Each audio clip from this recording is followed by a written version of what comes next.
Meu nome é Teresa. Tenho 58 anos e durante 36 anos vivi com um segredo que nem meu próprio filho sabia. Eu engravidei dentro de um convento. E quando a Madre Superiora me pressionou para dizer quem era o pai, eu cometi o maior sacrilégio que uma freira pode cometer. Eu disse que tinha sido o Espírito Santo. Até hoje, quase ninguém sabe a verdade de quem realmente é o pai do meu filho Miguel. E o próprio pai dele nunca descobriu que tem um filho neste mundo. Essa história começou em 1987, numa cidade pequena do interior do Rio Grande do Sul. Uma cidadezinha com uma praça central, uma igreja grande e um convento antigo de pedra. Eu tinha 22 anos e já era freira há 4 anos. Morava no convento Nossa Senhora das Dores, junto com outras 15 irmãs. Eu tinha entrado no convento aos 18, com vocação verdadeira. Não foi porque a família me obrigou, nem porque não tinha outro lugar para ir. Eu realmente acreditava que Deus me chamava para aquela vida. Oração, silêncio, serviço aos pobres. Era tudo o que eu achava que queria. Nossa rotina era simples. Acordávamos às 5 da manhã para as orações. Depois, cada uma tinha suas tarefas. Eu cuidava da horta e dava aulas de catecismo para as crianças. Gostava do cheiro da terra molhada, do barulho das crianças aprendendo sobre a Bíblia. Achava que aquela vida era suficiente. Éramos todas iguais, com nossos hábitos pretos e véus brancos. Irmãs em Cristo, como dizia a Madre Superiora Inês. Ela era uma senhora de 65 anos, magra, com olhos pequenos que pareciam ver através da gente. Todo mundo tinha medo dela. Ela dirigia o convento com mãos de ferro. Exigia disciplina, obediência, sacrifício. Vocês são noivas de Cristo, ela repetia todo dia. Devem ser puras como a neve, obedientes como cordeiros, dedicadas como santas. E eu tentava ser tudo isso. Rezava quando tinha que rezar, obedecia quando tinha que obedecer. Abaixava a cabeça e aceitava as regras. Mas aí chegou o Padre Antônio. E tudo mudou. Era janeiro de 1987, quando ele chegou para assumir a paróquia. Padre Antônio tinha 28 anos, recém-ordenado, cheio de ideias novas sobre a igreja, sobre ajudar os pobres, sobre renovação. A primeira vez que o vi foi na missa de domingo. Ele estava no altar, celebrando, e quando falou sobre amor, sobre Deus ser amor, alguma coisa mexeu no meu coração de um jeito que eu nunca tinha sentido antes. Ele tinha uma voz diferente. Não era aquela voz monótona dos padres velhos que eu conhecia. Era uma voz cheia de vida, de paixão pelo que dizia. E seus olhos brilhavam quando falava de Deus. Depois da missa, a Madre Superiora Inês apresentou todas nós, as irmãs, ao novo padre. Padre Antônio, estas são as servas de Cristo desta casa. Espero que mantenha a distância apropriada.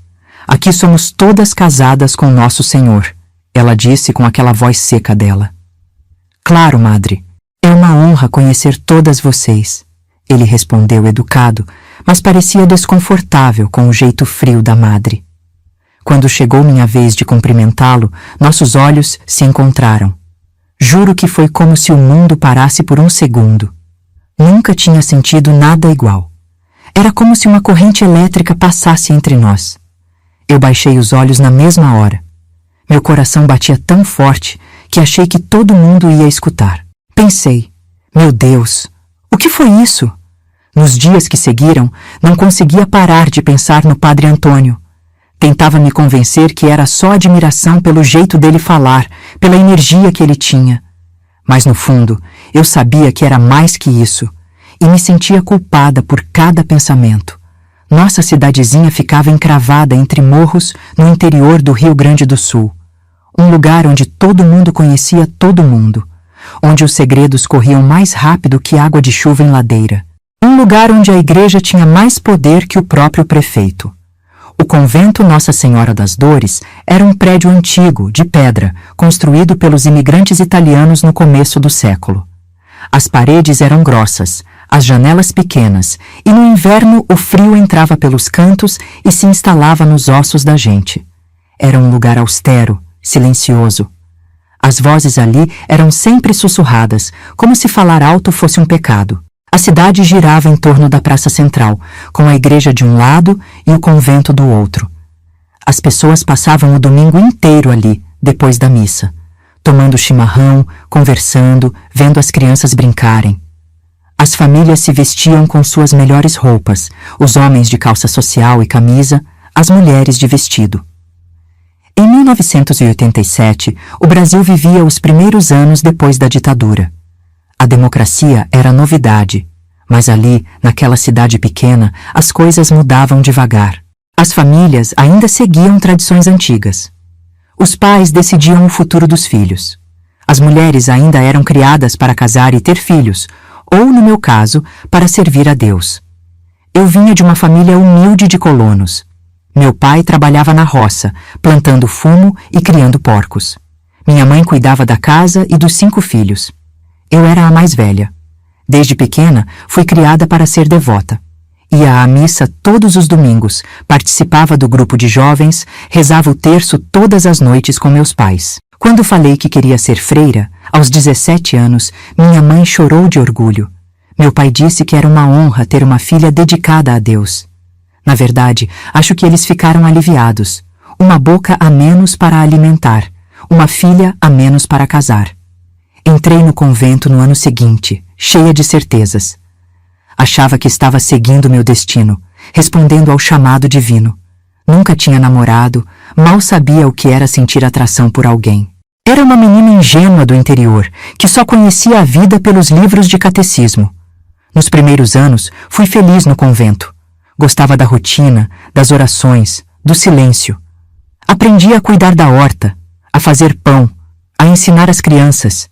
Sentia que estava fazendo algo importante, que estava servindo a Deus. A Madre Superiora Inês me tratava com rigor, mas eu achava que era assim que tinha que ser.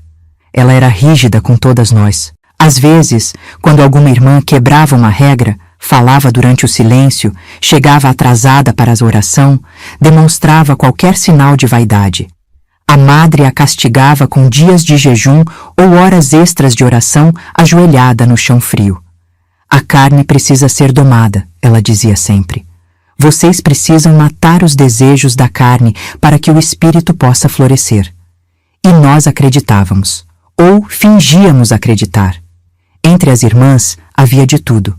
Algumas eram velhas, que tinham entrado no convento ainda crianças e não conheciam outra vida. Outras eram jovens como eu, cheias de fé e energia. E havia também aquelas que estavam ali porque não tinham para onde ir, ou porque as famílias as obrigaram. A irmã Clara era diferente. Tinha 45 anos e já tinha vivido no mundo antes de entrar para o convento. Tinha sido enfermeira, tinha viajado, tinha conhecido gente. Tinha um jeito calmo, um sorriso fácil, olhos que pareciam entender a dor dos outros. Era a única que não tinha medo da Madre Inês. Talvez porque conhecesse histórias demais. Ela cuidava da enfermaria do convento e da cidade.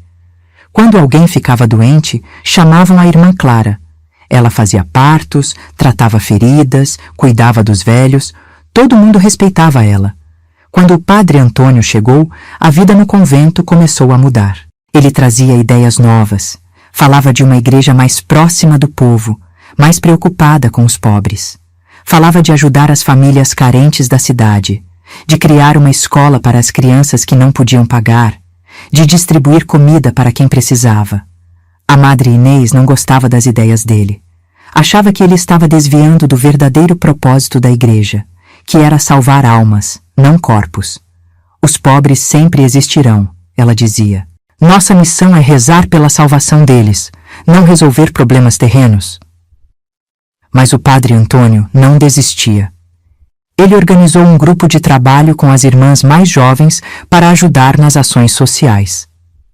Eu fui uma das primeiras a me voluntariar, não só porque acreditava no trabalho, mas porque queria estar perto dele.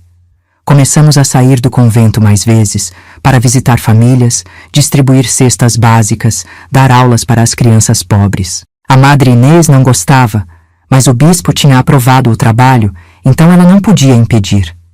Era tão diferente estar lá fora, vendo a vida real, sentindo o sol no rosto, ouvindo o barulho da cidade. Depois de anos dentro daquelas paredes de pedra, eu me sentia viva de novo. E o Padre Antônio era o centro de tudo. Ele tinha uma energia contagiante, uma fé que não se baseava no medo, mas no amor.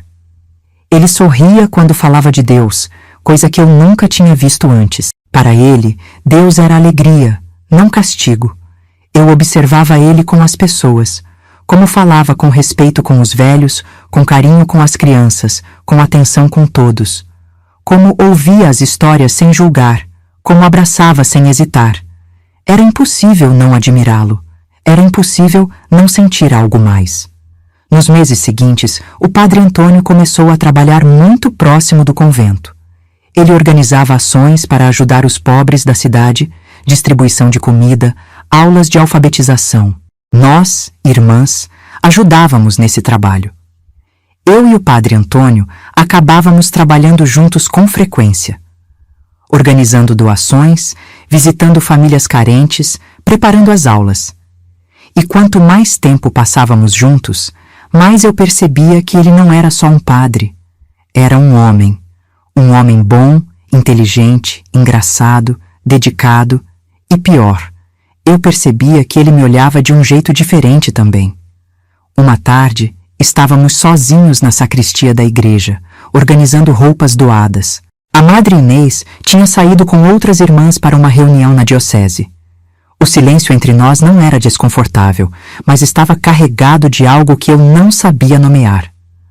O Padre Antônio dobrava camisetas e as colocava em pilhas organizadas, enquanto eu separava roupas de criança. O sol da tarde entrava pela janela pequena e batia no chão de madeira. Dava para ouvir os passarinhos lá fora e, de vez em quando, as risadas das crianças brincando na praça. Irmã Teresa, posso fazer uma pergunta pessoal? Ele disse de repente, sem parar o que estava fazendo. Meu coração pulou. Tentei manter a voz firme. Claro, padre. Ele parou de dobrar as roupas e me olhou. Por que você escolheu a vida religiosa? Você é tão jovem, nunca pensou em ter outra vida? Ninguém nunca tinha me perguntado isso antes, nem a madre, nem as outras irmãs. Ninguém questionava vocações no convento. Pensei sim, respondi com sinceridade. Mas achei que Deus me chamava. Fiz uma pausa, sentindo uma coragem que não sabia que tinha. E o senhor padre, nunca pensou em ter uma família, filhos? Um silêncio pesado caiu entre nós. Ele parou de arrumar as caixas e ficou olhando para as próprias mãos. Todo dia, irmã Teresa, ele respondeu com voz baixa. Penso todo dia. Nossos olhos se encontraram. Dessa vez nenhum de nós desviou.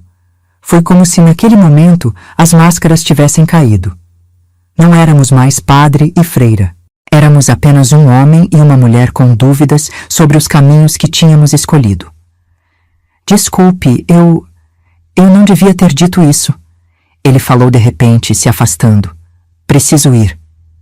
Ele saiu da sacristia quase correndo, me deixando ali, parada, tremendo. Não de medo, de algo que eu não sabia nomear. Nos dias seguintes, tentei evitar ficar sozinha com ele, e percebi que ele fazia o mesmo. Quando nos encontrávamos nas reuniões ou nas atividades do convento, mal trocávamos olhares. Mas era como se aquela conversa tivesse aberto uma porta que não podíamos mais fechar. À noite, na minha cela, eu rezava pedindo força. Meu Deus, tire esse sentimento do meu coração.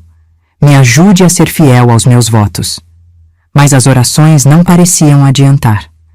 A irmã Clara percebeu que algo estava errado comigo. Um dia, enquanto trabalhávamos juntas na horta, ela me perguntou: O que está acontecendo, Teresa? Você parece distante esses dias. Nada, irmã Clara. Só estou cansada. Ela sorriu, aquele sorriso dela que parecia saber de tudo. Sabe, Teresa, às vezes a gente acha que está seguindo o caminho certo, mas Deus tem outros planos para nós. Olhei para ela assustada. Será que ela tinha percebido? Não se assuste, ela continuou. Eu já tive sua idade, já tive dúvidas também. Não é pecado questionar. Quis contar tudo a ela, mas o medo era maior. Se alguém descobrisse o que eu estava sentindo, as consequências seriam terríveis. Então apenas agradeci pelo conselho e continuei arrancando as ervas daninhas com mais força que o necessário. Depois daquela conversa na sacristia, evitamos ficar sozinhos. Mas era impossível. A cidade era pequena, o trabalho nos juntava sempre, e quanto mais evitávamos, mais forte ficava aquela tensão.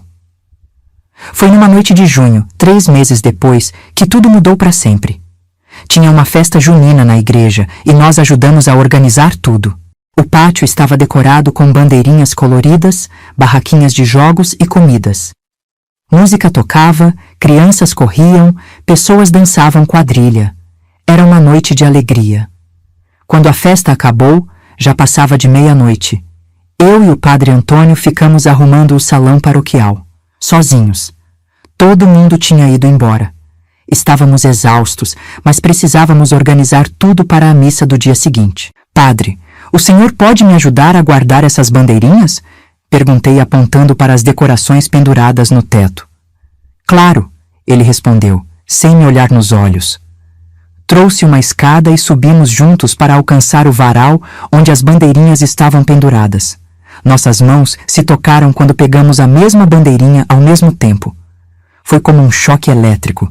Ficamos paralisados, nossas mãos ainda se tocando. Teresa, ele disse meu nome sem o irmã na frente pela primeira vez. Sua voz estava rouca. A gente precisa parar de fingir. Fingir o quê? Sussurrei, mesmo sabendo exatamente do que ele falava. Que não sentimos nada um pelo outro. Meu coração batia tão forte que achei que ia desmaiar ali mesmo, em cima daquela escada. Não podemos, padre. Falei com lágrimas nos olhos. Fizemos votos. Prometemos a Deus. Ele desceu da escada, passando as mãos pelo cabelo, com um olhar de desespero.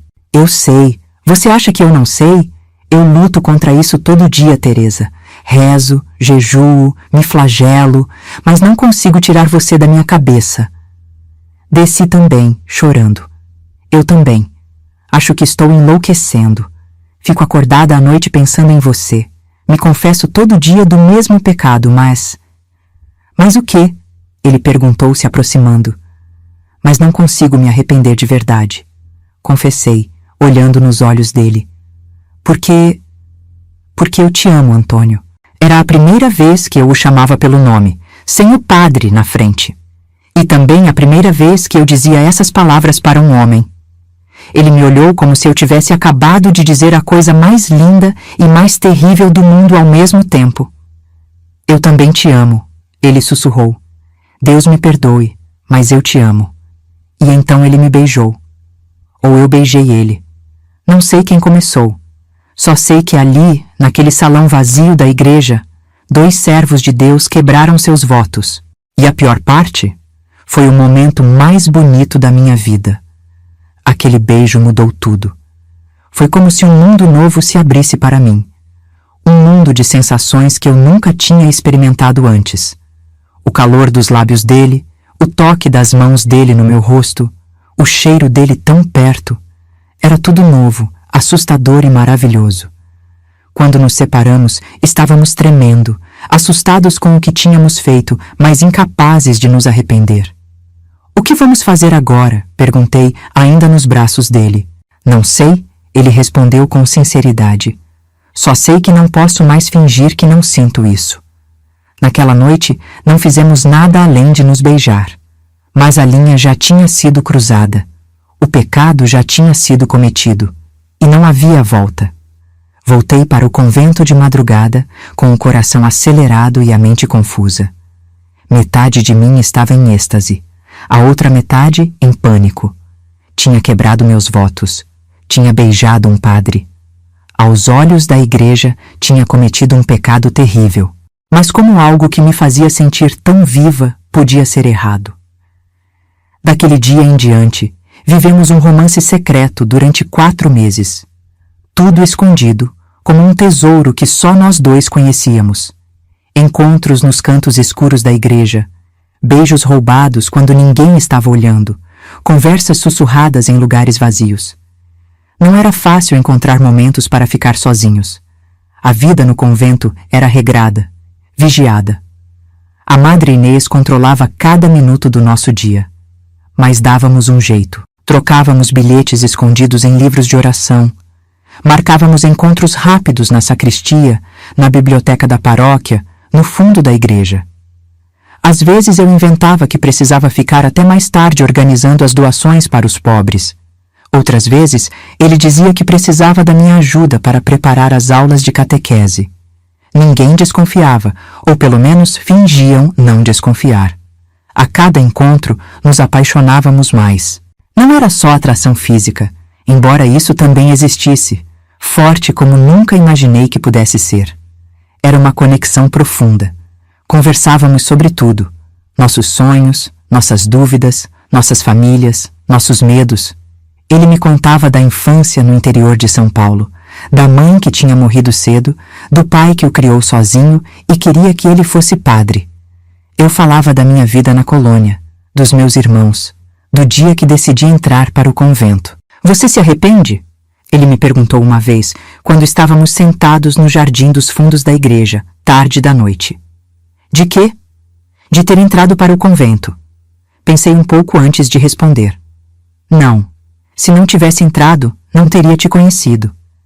Ele sorriu, aquele sorriso que fazia meu coração derreter. E você, se arrepende de ser padre? Perguntei. Ele olhou para as estrelas, pensativo. Às vezes, sim. Quando penso que poderia ter uma vida normal, uma família, com você. Foi a primeira vez que falamos sobre o futuro, sobre a possibilidade de uma vida juntos, fora dali. Poderíamos ir embora, ele disse numa noite enquanto me abraçava num canto escuro da sacristia. Deixar tudo, começar de novo em outro lugar. Será que Deus nos perdoaria? Perguntei insegura. Teresa, Deus é amor. Como o amor verdadeiro poderia ser pecado? Eu queria acreditar nele. Queria acreditar que poderíamos ser felizes juntos, que não estávamos cometendo um erro terrível, mas o medo estava sempre lá, como uma sombra. Setembro chegou e com ele o calor do fim do inverno no sul. As noites já não eram tão frias, as árvores começavam a brotar, os dias ficavam mais longos. Nossos planos também cresciam. Falávamos cada vez mais em fugir juntos. Antônio dizia que podíamos ir para uma cidade grande, Porto Alegre, São Paulo, Rio de Janeiro, onde ninguém nos conheceria. Ele arrumaria um emprego como professor. Eu poderia trabalhar como enfermeira, já que tinha aprendido um pouco com a irmã Clara. Teríamos uma vida simples, mas nossa. Eu sonhava com isso todas as noites. Uma casa pequena, uma vida normal, acordar ao lado dele todas as manhãs, cozinhar para ele, talvez até ter filhos um dia. Coisas simples que para a maioria das pessoas eram normais, mas para mim eram um sonho impossível. Em outubro algo mudou. Comecei a me sentir estranha, cansada, enjoada pela manhã. Minha menstruação, que sempre tinha sido regular, não veio. Primeiro uma semana, depois 2, depois 3. No fundo, eu sabia o que estava acontecendo, mas não queria acreditar. Não podia ser. Era impossível. Era a última coisa que precisávamos naquele momento. Meu Deus, eu estava grávida.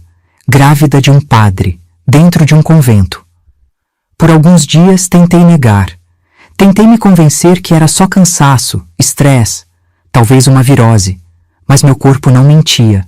Os seios doloridos, o cansaço constante, os enjoos matinais, todos os sinais estavam lá. Uma noite não aguentei mais guardar aquilo sozinha. Precisava contar para Antônio, precisava da ajuda dele, do apoio dele. Arrumei um jeito de mandar um bilhete pedindo para ele me encontrar na capela de madrugada. A capela ficava dentro do convento, mas tinha uma porta que dava para fora, para que as pessoas da cidade pudessem entrar para rezar sem passar pelo convento. Combinamos de nos encontrar à 1 da manhã, quando todas as irmãs já estavam dormindo. Saí da minha cela no escuro, pé ante pé, com o coração na boca. Se a Madre Inês me pegasse andando pelo convento àquela hora, eu estaria em sérios problemas. Mas consegui chegar à capela sem ser vista.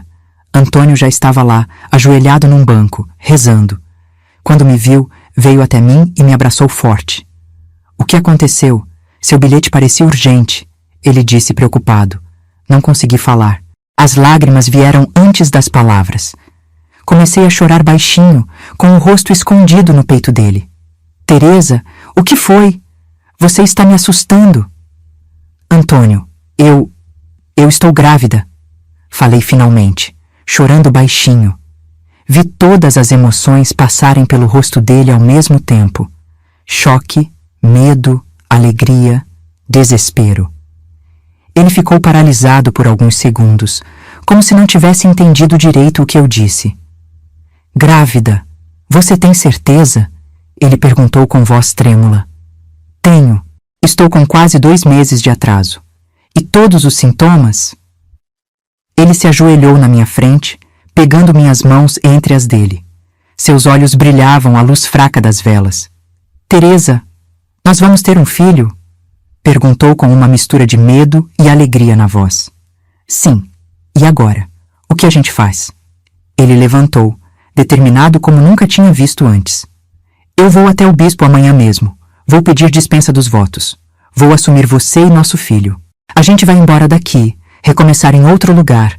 Eu arrumo trabalho, a gente... E se o bispo não aceitar? Interrompi, apavorada. E se ele contar para a Madre Inês? Antônio, ela vai me destruir. Não vou deixar, ele disse me abraçando forte. Eu te protejo. A gente foge se for preciso. Hoje mesmo. Não podemos fugir assim do nada. Falei, tentando ser racional apesar do medo. Precisamos planejar. Me dá 1 semana. Vamos fazer isso direito. Ele concordou, relutante. Marcamos de fugir juntos na sexta-feira seguinte, de madrugada. Eu pegaria minhas poucas coisas, ele arrumaria dinheiro e partiríamos no primeiro ônibus para Porto Alegre. Era terça-feira. A gente não sabia, mas não tínhamos 1 semana. Na quarta-feira, consegui evitar as suspeitas. Ninguém percebeu meus enjoos matinais, meu cansaço, minha palidez. Ou se percebeu, não disse nada. Na quinta-feira, tudo desmoronou. Acordei passando muito mal. Enjoo forte, como nunca tinha sentido antes. Corri para o banheiro coletivo e vomitei. Achei que estava sozinha, mas não estava. A irmã Margarida, uma freira jovem que sempre teve inveja do meu trabalho com o padre Antônio, me viu e desconfiou. Você está bem, irmã Teresa? Ela perguntou com falsa preocupação. Sim, só comi algo que me fez mal. Menti, limpando a boca. Estranho, você tem passado mal todas as manhãs ultimamente. Ela disse, com um olhar malicioso. Gelei. Ela sabia, ou pelo menos suspeitava. E eu estava certa. Ela foi direto contar para a Madre Superiora Inês. Naquela mesma manhã, fui chamada ao escritório dela. Sabia que era grave quando vi seu rosto severo, a porta sendo trancada atrás de mim. Sabe, enquanto conto essa parte da minha história, fico pensando em você que está me ouvindo agora. Talvez você também carregue um peso que ninguém vê, uma dor que guarda só para si. Às vezes, a gente se sente tão sozinho nas nossas batalhas, não é mesmo? Eu gostaria muito de saber o que você está sentindo. Se quiser compartilhar, deixe nos comentários. Eu entendo essa dor porque também passei por... Pode ser apenas uma palavra, não precisa contar tudo. Seu comentário pode ser o abraço que alguém precisa nesse momento, sabia? Tem tanta gente assistindo em silêncio, pensando que só ela sofre dessa maneira. Quando você compartilha um pouquinho da sua história, mostra para os outros que não estão sozinhos. É como estender a mão para alguém no escuro. E enquanto eu continuo minha história, saiba que estou aqui, ouvindo você, de coração aberto. A Madre Inês me chamou no escritório dela. Trancou a porta. Aquela sala escura, com crucifixo grande na parede, cheirando a naftalina e móveis antigos. Nunca vou esquecer daquele momento. O silêncio pesado, o olhar dela me atravessando como uma faca. Tire o véu, ela disse com voz fria, cortante. Fiquei confusa, não entendi o que ela queria. Madre? Eu disse, tire o véu! Ela gritou tão alto que me assustei. Você não é mais digna de usar. Minhas mãos tremiam quando tirei o véu branco que cobria meus cabelos. Aquele véu que tinha colocado com tanto orgulho 4 anos antes, quando fiz os primeiros votos. Senti como se estivesse sendo despida na frente de todo mundo, mesmo estando só nós duas na sala. Você está grávida, ela disse. Não era pergunta, era afirmação. Fiquei em silêncio, paralisada de medo. Como ela sabia? Será que a irmã Margarida tinha contado? Será que era tão óbvio assim? Responda. Ela bateu na mesa com força. Está grávida? Sim, sussurrei, mal conseguindo olhar para ela. O tapa veio tão rápido que não tive tempo de desviar. Forte, queimando minha bochecha, fazendo meus olhos encherem de água. Tão forte que caí da cadeira. Prostituta! Ela gritou, ficando vermelha de raiva. Profanadora! Noiva de Cristo que se deitou como uma cadela no cio. Quem é o pai? Caída no chão, com a mão no rosto dolorido, comecei a chorar. Não posso dizer. Vai dizer sim. Ela estava fora de si, batendo nas paredes, nos móveis. Foi algum homem da cidade? Foi o açougueiro? O farmacêutico? Quem? Não, não foi ninguém da cidade, respondi sem pensar, chorando mais forte. Vi o momento exato em que ela entendeu. O rosto dela ficou primeiro branco, depois vermelho, depois quase roxo de raiva. Não, ela sussurrou, horrorizada. Não pode ser. Você não seria tão depravada a ponto de seduzir um padre? Meu silêncio respondeu tudo. Não conseguia mentir. Não naquela hora. Qual padre? Ela se aproximou, agarrando meu braço com força. O padre Antônio? Minha cabeça girava. Precisava proteger Antônio. Se ela soubesse, com certeza, destruiria a vida dele também. Ele seria excomungado, humilhado, expulso da igreja para sempre. Não, não foi ele! Gritei desesperada, tentando soltar meu braço. Foi... E aí, não sei de onde, veio a ideia mais absurda, mais terrível, mais blasfema que uma católica pode ter. As palavras saíram da minha boca antes que eu pudesse pensar. Foi o Espírito Santo. Silêncio mortal. Um silêncio que parecia pesar toneladas. A Madre Inês me olhou como se eu fosse o próprio demônio encarnado, como se tivesse dito a pior heresia possível. E de fato tinha. Você... Ela começou com voz tão baixa que mal dava para ouvir. Você ousa comparar sua fornicação suja com a Imaculada Conceição da Virgem Maria? Você ousa? Naquele momento, percebi o tamanho do meu erro. Tinha ido longe demais. Tinha zombado do dogma mais sagrado da Igreja Católica. Mas não podia voltar atrás. Eu só sei que estou grávida, respondi, ainda no chão. E não vou dizer quem é o pai. Pode me bater, me matar. Não vou dizer. Acho que ela percebeu que não ia conseguir arrancar nada de mim naquele momento. Talvez também tenha percebido que seria muito pior para a igreja se essa história de Espírito Santo vazasse para fora do convento. Uma freira grávida já seria escândalo. Uma freira grávida dizendo que foi o Espírito Santo seria uma catástrofe. Levante-se, ela ordenou, controlando a voz. Vou pensar no que fazer com você. Enquanto isso, você vai ficar trancada. Ela me levou para o porão do convento. Um lugar escuro, úmido, frio, que normalmente era usado para guardar mantimentos.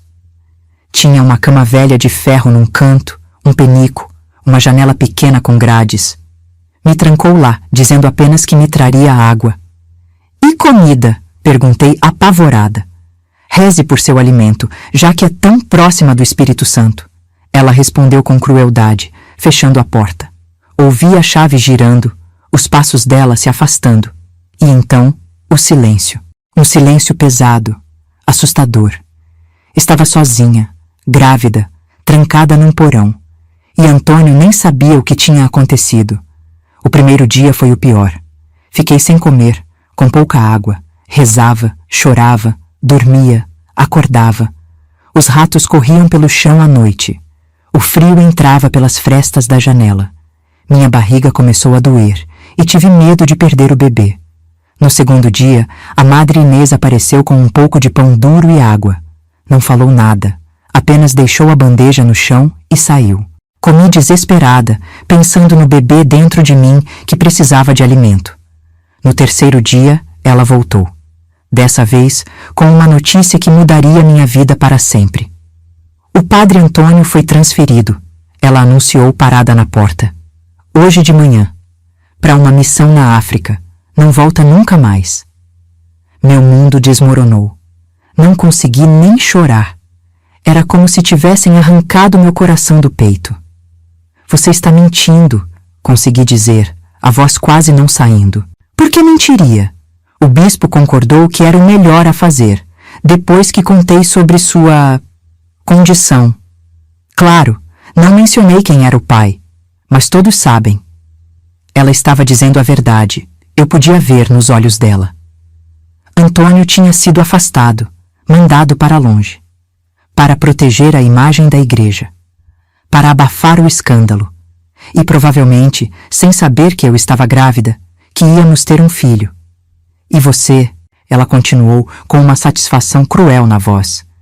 Você vai ter esse bastardo aqui mesmo, escondida. Quando nascer, vamos dar para a adoção. E você vai ficar presa neste convento pro resto da vida em penitência perpétua. Vai morrer aqui, esquecida, pagando por sua depravação. Ela saiu, me deixando no escuro novamente, mas dessa vez não chorei. Algo dentro de mim mudou. Um instinto mais forte, mais primordial que o medo tomou conta. O instinto de proteger meu filho. Não ia deixar que tirassem ele de mim. Não ia deixar que o entregassem para estranhos. Era a única coisa que me restava de Antônio, do nosso amor. Fiquei mais 5 dias naquele porão. A cada dia, a Madre Inês trazia um pouco de comida e água. Às vezes, me obrigava a ajoelhar e rezar, pedir perdão pelos meus pecados. Eu fingia que obedecia, mas por dentro estava planejando, pensando, procurando uma saída. No 6º dia, ela me tirou do porão. Disse que ia me levar para um quarto isolado nos fundos do convento. Um lugar onde ninguém me veria, onde poderia esconder minha vergonha até o bebê nascer. As outras irmãs acham que você está doente, ela explicou enquanto me levava pelos corredores vazios, que está em retiro espiritual de penitência.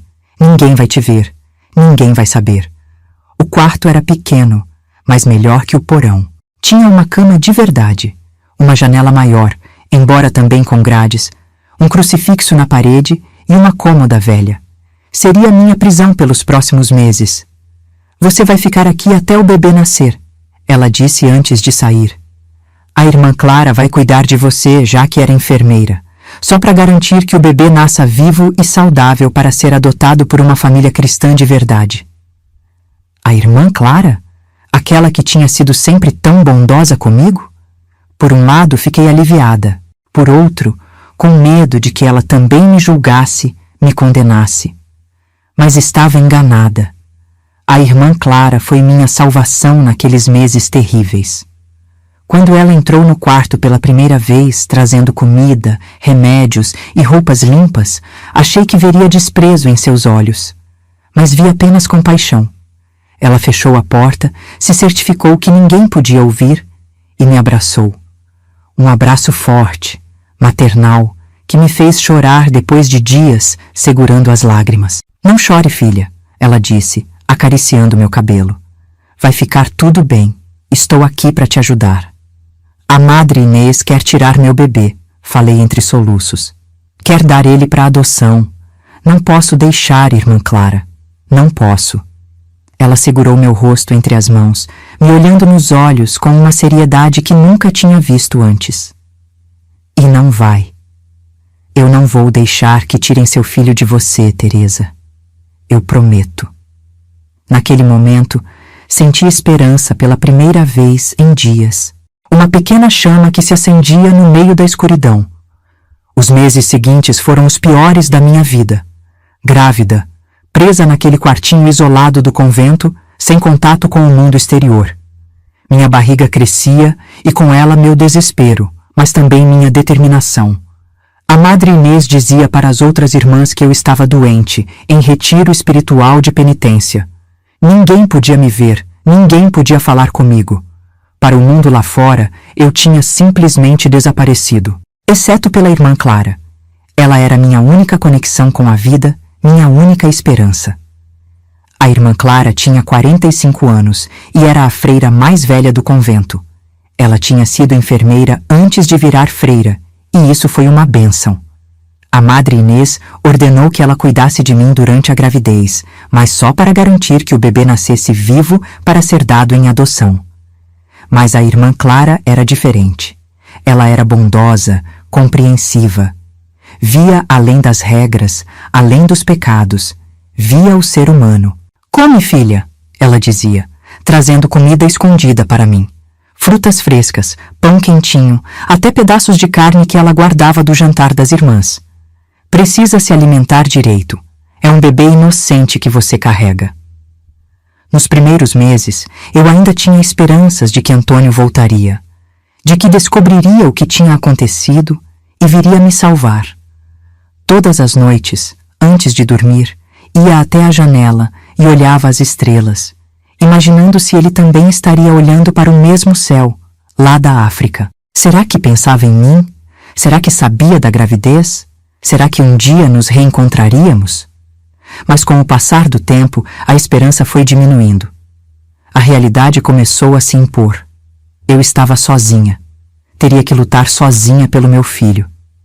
A cada semana, minha barriga crescia mais. Com 4 meses, já dava para sentir o bebê mexendo. A primeira vez que senti foi numa noite fria de inverno. Uma sensação estranha, como se uma borboleta estivesse batendo as asas dentro de mim. Chorei de alegria. Era real. Havia uma vida dentro de mim. Uma vida criada por amor. A irmã Clara estava comigo nesse dia. Ela colocou a mão na minha barriga e sentiu também. É forte, ela disse sorrindo. Vai ser um guerreiro esse seu filho. Como você sabe que é um menino? Perguntei, curiosa. Não sei, ela deu de ombros. Só um palpite, mas seja menino ou menina, vai ser forte como a mãe. Quando cheguei aos 6 meses, a realidade da situação começou a me atingir com mais força. Logo o bebê nasceria, e a Madre Inês o levaria embora. Eu nunca mais o veria. Irmã Clara, chamei num dia em que ela estava trocando os lençóis da minha cama. Ela vai tirar meu filho de mim. Não vou nem poder segurar ele nos braços. A irmã Clara parou o que estava fazendo. Olhou para a porta, verificou se estava bem fechada e veio sentar ao meu lado na cama. Seu rosto estava sério, determinado. Não se ela não souber quando você entrar em trabalho de parto, ela disse baixinho. Como assim? Perguntei confusa. Tenho um plano, ela respondeu, mas você precisa confiar em mim.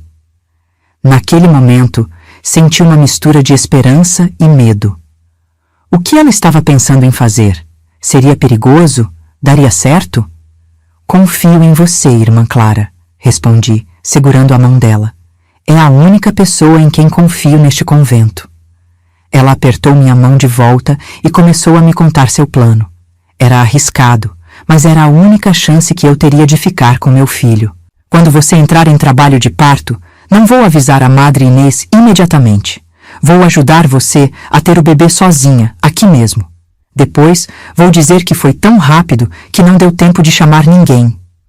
E depois, ela ainda vai querer tirar o bebê de mim, argumentei. Depois, ela continuou, mais baixo ainda, você vai fugir. Meu coração disparou. Fugir? Do convento? Com um recém-nascido? Parecia loucura. Como? Para onde? Não tenho dinheiro, não tenho para onde ir. Eu tenho roupas normais guardadas, tenho um pouco de dinheiro economizado durante anos. E tenho um sobrinho que mora em Porto Alegre. Ele pode te receber até você se recuperar. Olhei para ela, incrédula. Por que ela faria isso por mim? Por que arriscaria tudo, sua posição no convento, talvez até sua liberdade para me ajudar? Por que você está fazendo isso por mim? Perguntei com voz embargada. Ela ficou em silêncio por um momento. Seus olhos se encheram de lágrimas. Nunca tinha visto a irmã Clara chorar antes. Porque há 20 anos eu estava no seu lugar, ela confessou, a voz trêmula. Grávida, apaixonada, presa aqui. Só que eu não tive coragem de fugir. Deixaram-me tirar minha filha dos braços. Nunca mais vi ela. Nunca perdoei a mim mesma. Você não vai passar pelo que eu passei. A revelação me chocou. A irmã Clara, tão serena, tão dedicada, tinha passado pelo mesmo que eu? Tinha tido uma filha que foi arrancada dela? Sua filha. O que aconteceu com ela? Perguntei, emocionada. Foi dada para adoção. Uma família de Porto Alegre, me disseram. Gente rica, católica. Tentei procurar depois, mas não me deram nenhuma informação. Era como se ela nunca tivesse existido. Sinto muito, falei, abraçando-a. Não consigo nem imaginar sua dor. Por isso não vou deixar acontecer com você, Teresa, ela disse, enxugando as lágrimas. Você vai fugir com seu filho, vai criá-lo, vai dar a ele todo o amor que eu não pude dar à minha filha. A partir daquele dia, começamos a planejar tudo em segredo. A irmã Clara trouxe roupas comuns, uma saia longa, uma blusa simples, um par de sapatos gastos e escondeu debaixo da minha cama. Também trouxe um envelope com dinheiro, que ela foi juntando aos poucos ao longo dos anos. Não é muito, ela explicou. Uns R$ 500, mas deve dar para as primeiras semanas, até você se estabelecer. Ela também escreveu uma carta para seu sobrinho Paulo, explicando a situação e pedindo que ele me ajudasse. O endereço dele estava no envelope. Paulo é um bom homem, ela disse. Não vai te julgar. Vai te dar um lugar para ficar até você se recuperar do parto e decidir o que fazer. Nos meses seguintes, continuamos refinando o plano. A irmã Clara me ensinou o básico sobre parto, o que esperar, como saber quando estaria na hora. Também me ensinou sobre cuidados com recém-nascidos, como amamentar, como trocar fraldas, como identificar problemas comuns. Você vai se virar bem, ela me assegurava quando eu mostrava preocupação. Tem instinto materno. Dá para ver no jeito que você já protege esse bebê. À medida que minha barriga crescia, meu medo crescia junto. E se o plano desse errado? E se a Madre Inês descobrisse? E se acontecesse algo comigo ou com o bebê durante o parto? Mas a irmã Clara sempre me acalmava. Ela tinha uma fé inabalável, não na igreja, mas em algo maior, algo mais humano. Deus não é cruel como a Madre Inês quer fazer parecer, ela dizia. Deus é amor, Teresa. E seu filho foi concebido no amor, por mais que a igreja não aceite. Ele é uma bênção, não um pecado. Em março de 1988, minha barriga já estava enorme. O bebê chutava forte, principalmente à noite. Eu conversava com ele, cantava baixinho, contava histórias sobre seu pai, sobre como ele era bonito e bom, sobre como um dia talvez pudéssemos encontrá-lo novamente. Abril chegou e, com ele, os primeiros sinais de que o parto estava próximo. Dores nas costas, contrações leves de vez em quando, uma sensação de peso constante. A irmã Clara disse que era normal, que o corpo estava se preparando. A Madre Inês vinha me visitar raramente. Quando vinha, sempre trazia suas palavras de condenação, seus olhares de desprezo. Falava sobre como eu tinha manchado o nome do convento, como tinha traído a Deus, como merecia passar o resto da vida em penitência. Eu ouvia calada, concordava com tudo, fingia arrependimento. Não podia arriscar irritá-la mais, não quando estava tão perto de executar nosso plano. Já decidimos para onde vai o bebê, ela disse numa dessas visitas quando eu estava com quase 9 meses. Uma família católica de Caxias do Sul, gente de posses que não pode ter filhos. Vão criá-lo na fé verdadeira, longe da influência pecaminosa da mãe. Engoli o choro, fingi indiferença. Ela não podia saber que eu tinha outros planos. Quando ela saiu, a irmã Clara entrou logo em seguida, me encontrando em lágrimas. Não chore, ela disse, segurando minhas mãos. Não vai acontecer. Seu filho fica com você, eu prometo. A primeira semana de maio chegou, e com ela, meu momento de redenção. Em maio de 1988, entrei em trabalho de parto. Era a madrugada de uma quarta-feira. Acordei com uma dor forte, diferente de tudo que já tinha sentido antes. Era como se algo estivesse me rasgando por dentro. Fiquei quieta por alguns minutos, respirando fundo, tentando entender o que estava acontecendo. Quando veio a segunda contração, 10 minutos depois, não tive mais dúvidas. Meu filho estava chegando. Bati na parede que dividia meu quarto do pequeno depósito onde a irmã Clara às vezes dormia, para ficar mais perto de mim. Era nosso código. 3 batidas rápidas significavam: venha, é urgente. Ela apareceu em menos de 5 minutos, vestida com seu hábito, mas com os olhos alertas como se não tivesse dormindo. Começou? Ela perguntou, fechando a porta com cuidado atrás de si. Eu apenas balancei a cabeça, sentindo outra contração começar. Aguenta firme, Teresa, ela disse, pegando algumas toalhas limpas que já tinha escondido no quarto para essa hora. Não grita. Se a madre ouvir, vem aqui e toma o bebê na hora. Mordi o lençol para não gritar quando a próxima contração veio. A dor era insuportável. Nunca imaginei que doesse tanto trazer uma vida ao mundo. A irmã Clara me ajudou a tirar a camisola e me deitar na cama forrada com toalhas. Examinou-me com cuidado, como a enfermeira experiente que era. Você está bem dilatada, ela disse. O bebê deve nascer antes do amanhecer. E assim começou a batalha mais difícil da minha vida.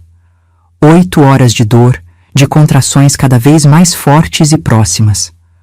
8 horas mordendo o lençol, o travesseiro, às vezes a própria mão para não gritar. 8 horas rezando para que ninguém ouvisse, para que ninguém entrasse, para que meu filho nascesse saudável. A irmã Clara ficou ao meu lado o tempo todo. Limpava meu suor, me dava água, massageava minhas costas quando a dor ficava insuportável. Ela sabia exatamente o que fazer, como me acalmar, como me orientar. Quando eu disser, você vai fazer força, ela instruiu quando as contrações estavam praticamente uma em cima da outra. Mas não grita, respira fundo e faz força para baixo. Fiz como ela disse. Cada vez que uma contração vinha, eu respirava fundo e fazia força com todas as minhas forças. Era como se estivesse sendo partida ao meio, mas continuei empurrando. Estou vendo a cabeça, a irmã Clara sussurrou emocionada. Mais um pouco, Teresa. Mais um esforço. Juntei todas as forças que me restavam e empurrei uma última vez. Senti algo escorregar para fora de mim e então um choro. Um choro forte, saudável. É um menino, a irmã Clara anunciou com lágrimas nos olhos, segurando um pequeno ser ensanguentado que se debatia e chorava. Um menino lindo e forte. Ela rapidamente limpou o bebê, cortou o cordão umbilical com uma tesoura que tinha fervido na noite anterior e o enrolou num pano limpo. Então, colocou-o em meus braços pela primeira vez. Olha só, ela disse, sorrindo entre lágrimas. Um milagre. Você tem um filho, Teresa. Segurei aquele ser minúsculo de olhos fechados, pele avermelhada, cabelos escuros grudados na cabeça. Tão pequeno, tão frágil e ao mesmo tempo tão forte, tão vivo. Chorei. Chorei como nunca tinha chorado antes, de alegria, de medo, de amor, um amor que não sabia que era possível sentir, um amor que fazia todos os outros parecerem pequenos em comparação. Oi, meu amor, sussurrei, tocando seu rostinho com a ponta dos dedos. Oi, meu filho, mamãe tá aqui, mamãe não vai deixar ninguém te tirar de mim. Ele acalmou um pouco ao som da minha voz, como se me reconhecesse. Abriu os olhinhos, escuros como os do pai. Olhou para mim e foi como se já nos conhecêssemos desde sempre. A irmã Clara me ajudou a colocá-lo no peito para mamar. Ele pegou o seio instintivamente, sugando com força. A sensação era estranha, nova, mas maravilhosa. Ele é perfeito, falei, sem conseguir tirar os olhos dele. Sim, ele é, a irmã Clara concordou, arrumando a cama, limpando o sangue, escondendo as evidências do parto. Mas vocês não podem ficar aqui. A Madre Inês vai aparecer logo para a oração da manhã. Se descobrir que o bebê já nasceu... Ela não precisou terminar a frase. Sabíamos o que aconteceria. Então preciso sair daqui, falei, ainda fraca do parto, mas determinada. Hoje, agora. Como? Eu mal consigo andar. Eu te ajudo, ela respondeu determinada. Já tenho tudo pronto, as roupas normais, o dinheiro, o endereço do meu sobrinho. Só precisamos esperar você descansar um pouco e amamentar o bebê. Depois fugimos pela porta dos fundos. Descansei por cerca de 2 horas, amamentando meu filho, me recuperando do parto, reunindo forças para o que viria a seguir. A irmã Clara ficou de vigia na porta, atenta a qualquer barulho. Às 4 da manhã, ela voltou com as roupas escondidas. Uma saia longa marrom, uma blusa simples bege, um sapato baixo gasto. Roupas comuns, de gente comum. Vamos, precisamos ser rápidas, ela disse, me ajudando a levantar da cama. A Madre Inês acorda às 5 para a primeira oração. Tirei o camisolão do convento que usava há meses. Me vesti com aquelas roupas de gente normal. Era estranho depois de tanto tempo usando apenas o hábito ou camisolas. A saia estava larga. Tinha emagrecido muito durante a gravidez, mas servia. A irmã Clara pegou meu filho, que dormia tranquilo após mamar, e o enrolou num cobertor fino, já que era primavera e as noites não eram mais tão frias. Aqui, ela disse, me entregando o bebê. Segura ele firme junto ao peito. Vai ser mais fácil de esconder se encontrarmos alguém. Coloquei meu filho contra o peito, sentindo seu calorzinho, seu cheiro de vida nova. Ainda estava fraca, dolorida, mas a adrenalina e o instinto de proteção me davam forças. A irmã Clara olhou para mim, para o bebê, e então me entregou um envelope. Aqui tem 500, ela explicou, a voz embargada. É tudo que eu tinha. O endereço do meu sobrinho Paulo está aqui. Pega o ônibus até Porto Alegre, ele te ajuda. Olhei para aquela mulher incrível que estava arriscando tudo para me salvar, para salvar meu filho. Senti um nó na garganta. Irmã Clara, eu nunca vou esquecer o que a senhora fez por mim, falei com voz embargada. Ela me abraçou, com cuidado para não esmagar o bebê entre nós. Vai, filha, ela sussurrou no meu ouvido. Corre e nunca mais volte para cá. Seja livre, seja feliz. Crie esse menino com amor. Ela me guiou pelos corredores escuros do convento, pelos caminhos que conhecia como a palma da mão após anos vivendo ali. Chegamos à porta dos fundos, a que dava para o mato. Uma porta que raramente era usada, que poucos sabiam que existia. Vai pelo mato até a estrada principal, ela instruiu. São uns 5 quilômetros. Segue sempre em frente. Quando chegar na rodovia, vira à direita. A rodoviária da cidade fica a uns 500 metros. Pega o primeiro ônibus para Porto Alegre. A senhora não vai ter problemas? Quando descobrirem que fugi? Não se preocupe comigo, ela disse, abrindo a porta. Vou dizer que o bebê nasceu morto e que você fugiu de desespero. Ninguém vai desconfiar. Dei um último abraço nela, tentando transmitir toda a minha gratidão, todo o meu carinho. Ela beijou minha testa e depois a cabecinha do meu filho. Ele precisa de um nome, ela disse de repente. Olhei para o rostinho adormecido do meu filho e soube na hora. Miguel, respondi. Miguel, como o arcanjo guerreiro, porque ele vai precisar ser forte. Miguel, ela repetiu, sorrindo. É um belo nome. E então me empurrou gentilmente para fora. Vai, agora. Saí para a noite, sentindo o ar fresco da madrugada no rosto. Há meses não sentia o vento, não via o céu aberto sobre minha cabeça. Era como renascer. Caminhei pelo mato, descalça no começo para não fazer barulho, depois colocando os sapatos velhos que a irmã Clara tinha me dado.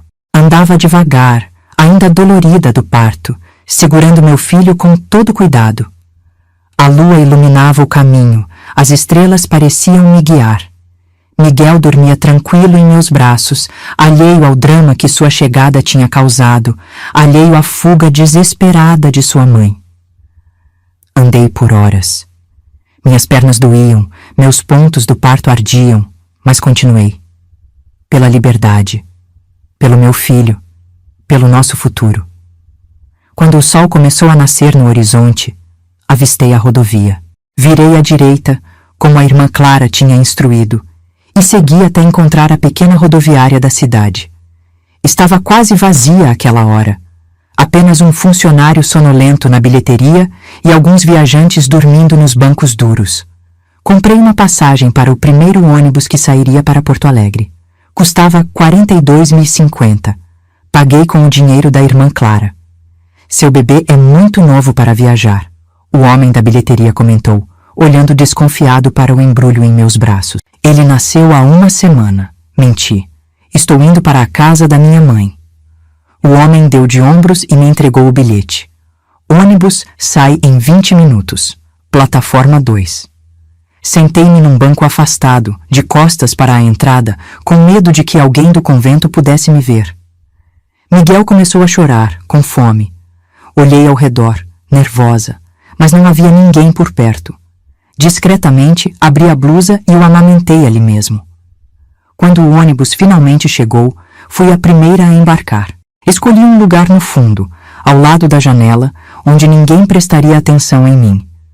E quando o ônibus deu a partida, deixando para trás aquela cidade pequena, aquele convento de pedra, aquela vida de clausura, senti um misto de medo e alívio.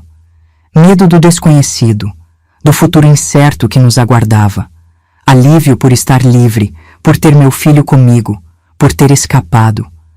Olhei para Miguel dormindo depois de mamar, tão pequeno, tão inocente. Não sabia nada sobre seu pai, sobre a igreja, sobre pecados ou punições. Só conhecia o calor do meu corpo, o leite do meu peito, o som da minha voz. Sabe, enquanto conto essa parte da minha história, fico pensando em você que está me ouvindo agora. Talvez você também já tenha precisado tomar uma decisão difícil por amor, ou sentiu que precisava recomeçar do zero. Às vezes, a vida nos coloca em situações que parecem impossíveis, mas encontramos forças que nem sabíamos que tínhamos. Se quiser compartilhar, deixe nos comentários como foi sua experiência de recomeço. Seu comentário pode dar força para alguém que está passando por algo parecido agora. E enquanto eu continuo minha história, saiba que estou aqui, ouvindo você de coração aberto. O ônibus cortava a estrada, levando-nos para longe daquela vida, em direção a um futuro desconhecido. Eu não tinha nada além daquelas roupas emprestadas, um pouco de dinheiro, o endereço de um estranho e meu filho nos braços. Mas naquele momento, isso me parecia mais do que suficiente. Porto Alegre parecia gigante para uma mulher que tinha passado os últimos anos num convento de cidade pequena. Prédios altos, carros por toda parte, pessoas andando apressadas, o barulho constante. Desci do ônibus na rodoviária central com Miguel nos braços, assustada com tudo ao meu redor. Tinha o endereço do sobrinho da irmã Clara num papel amassado. Rua das Laranjeiras, 342, bairro Petrópolis. Não fazia ideia de como chegar lá. Nunca tinha andado sozinha numa cidade grande antes. Perguntei a uma senhora na rodoviária que me explicou como pegar um ônibus urbano até o bairro. Entrei naquele ônibus lotado, segurando Miguel firme contra o peito, com medo de que alguém esbarrasse nele, com medo de que ele chorasse e incomodasse as pessoas, com medo de tudo. Depois de quase 1 hora, desci no ponto que a senhora tinha indicado. Caminhei mais alguns quarteirões, parando a cada pouco para perguntar onde ficava a Rua das Laranjeiras. Estava exausta, dolorida do parto recente, com fome e sede. Miguel começou a chorar, com fome também. Parei numa praça pequena, me sentei num banco e o amamentei ali mesmo, não me importando com os olhares das pessoas que passavam. Ele mamou com força, depois dormiu novamente. Eu também queria dormir. Meu corpo inteiro doía, meus olhos pesavam, mas não podia parar. Não ainda. Finalmente encontrei a casa. Era uma casa simples, de 2 andares, pintada de verde claro, com um pequeno jardim na frente. Fiquei parada na calçada por alguns minutos, criando coragem para bater. E se Paulo não estivesse? E se ele não me aceitasse? E se a carta da irmã Clara não tivesse sido clara o suficiente? Respirei fundo e bati na porta. 1, 2, 3 vezes. Ninguém atendeu. Meu coração apertou. Bati de novo, mais forte. Nada. Miguel começou a chorar de novo. Tentei acalmá-lo, balançando-o nos braços, mas estava tão cansada que mal conseguia ficar de pé. Quando estava quase desistindo, a porta se abriu. Um homem de uns 35 anos, cabelos escuros, barba por fazer, olhos sonolentos, apareceu. Pois não? Ele perguntou, confuso ao ver uma mulher com um bebê recém-nascido na sua porta. Você é Paulo? Perguntei com voz trêmula. Sobrinho da irmã Clara? O rosto dele mudou na hora, de confusão para surpresa. Sim, sou eu. Quem é você? Tirei a carta amassada do bolso e entreguei a ele. A irmã Clara me mandou. Meu nome é Teresa. Este é meu filho, Miguel. Ele nasceu ontem. Paulo leu a carta rapidamente, seus olhos se arregalando à medida que absorvia o conteúdo. Quando terminou, olhou para mim e para o bebê com uma mistura de choque e compaixão. Meu Deus, ele disse baixinho. Você fugiu do convento depois de dar à luz? Ontem? Balancei a cabeça, sentindo lágrimas escorrerem pelo rosto. Estava no meu limite físico e emocional. Entra, ele disse, abrindo mais a porta. Vamos, entra logo.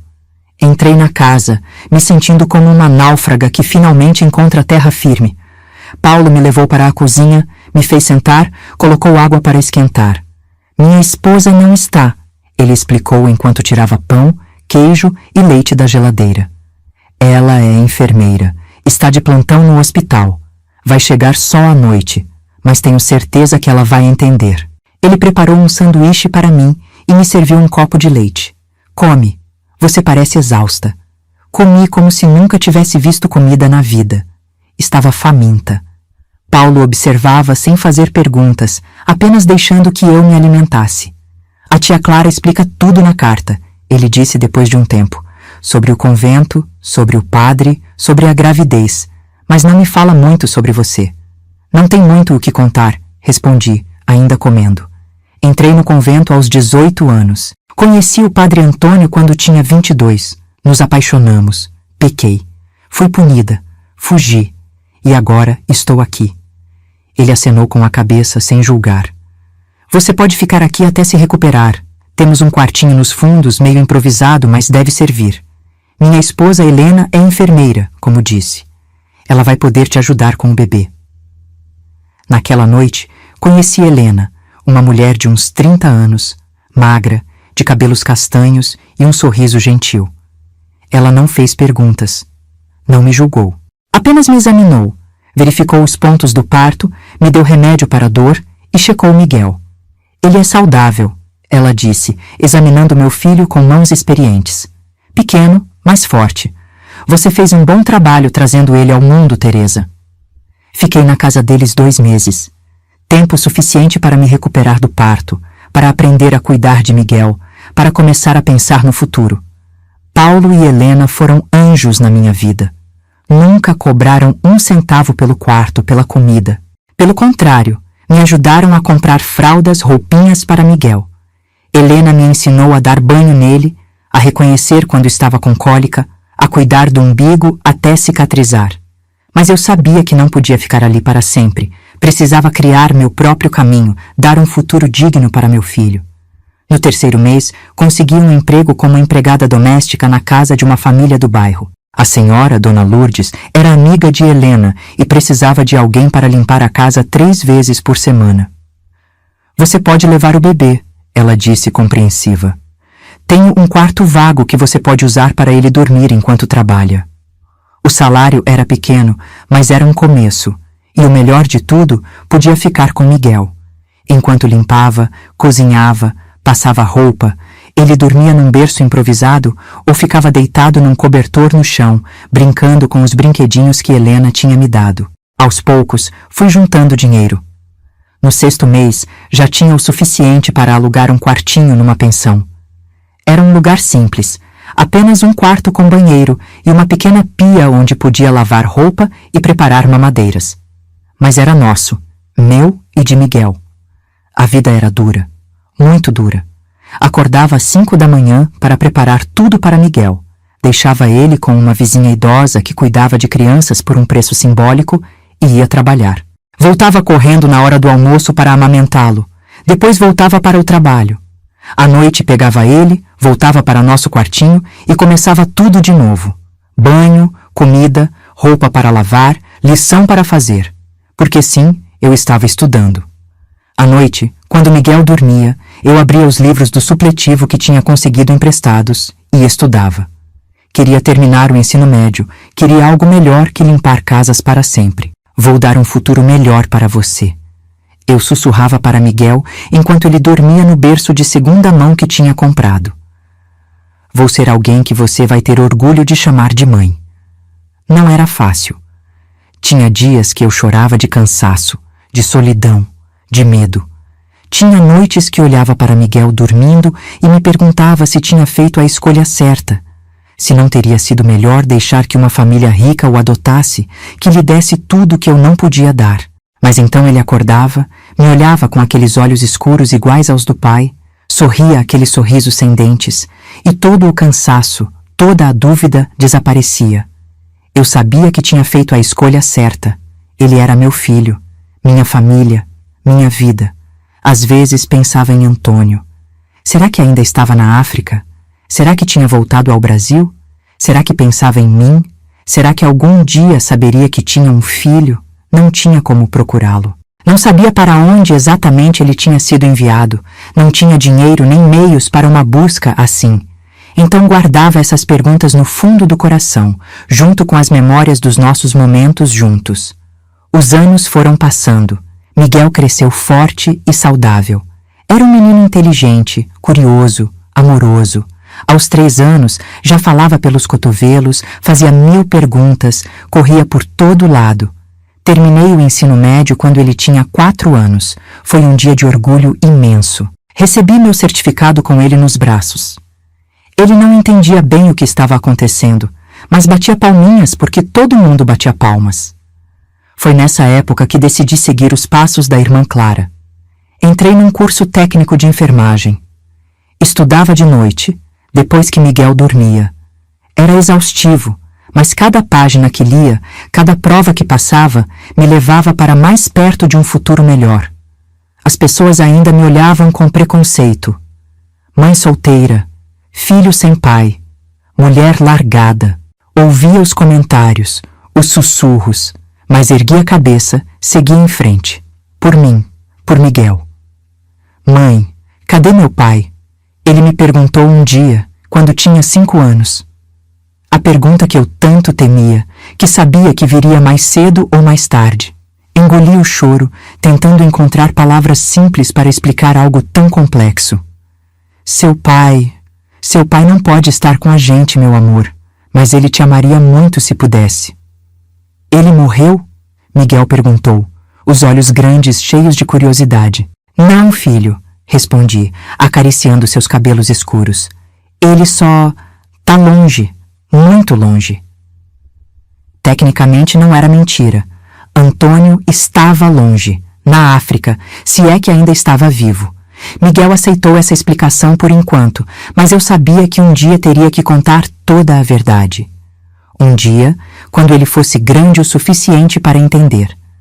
Um dia, ele saberia quem era seu pai, de onde vinha, como tinha sido concebido. Mas não ainda.